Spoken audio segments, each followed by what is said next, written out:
మెదక్ జిల్లా చేగుంట మండల కేంద్రంలోని గాంధీ చౌరస్తా వద్ద భారత స్వాతంత్ర సమరయోధుడు మన్యం వీరుడు వర్ధంతిని ఘనంగా నిర్వహించారు. ఈ సందర్భంగా నాయకులు ఆయన చిత్రపటానికి పూలమాలలు వేసి నివాళులర్పించారు.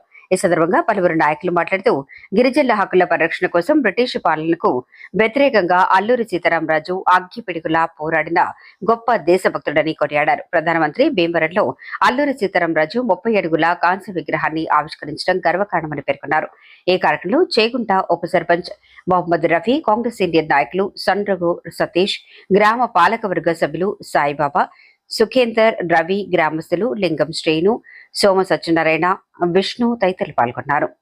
అల్లూరి సీతారామరాజు గారి వర్ధంతి సందర్భంగా ఇక్కడికి సర్పంచ్ బాబు మరియు వార్డు మెంబర్లు మరియు మాజీ అందరికీ పత్రిక విలేకరులకు అందరికీ నమస్కారములు.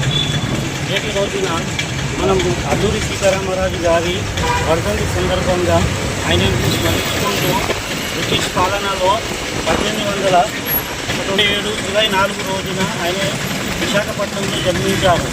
అప్పటి బ్రిటిష్ వారి గిరిజనుల పైన చేసుడు మరియు అప్పటి మహిళల పైన అత్యాచారాలు చేసుడు, బ్రిటిష్ వారి దౌర్జన్యాన్ని చూసి అల్లూరి సీతారామరాజు గారు వాళ్ళకు తిరుగుబాటుకి మొదలుపెట్టారు.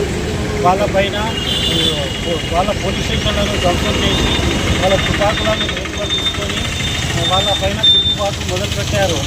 అప్పుడు ఉన్న బ్రిటిష్ అధికారులు ఆయన పైన కేవలం ఆచూకీ చెప్తే 10,000 రూపాయలు ఇనాం ఇస్తామని ప్రకటించారు. అయినా భయపడకుండా, చెప్పు చెదరకుండా వాళ్ళపైన ఎదురుగా ఎన్నో ఉద్యమాలు చేశారు, ఎన్నో ఎదురు కాల్పులు జరిపారు. ఆయనకు శ్రద్ధాంజలి తెలుపుకుంటూ నా స్పీచ్ ముగిస్తున్నాను.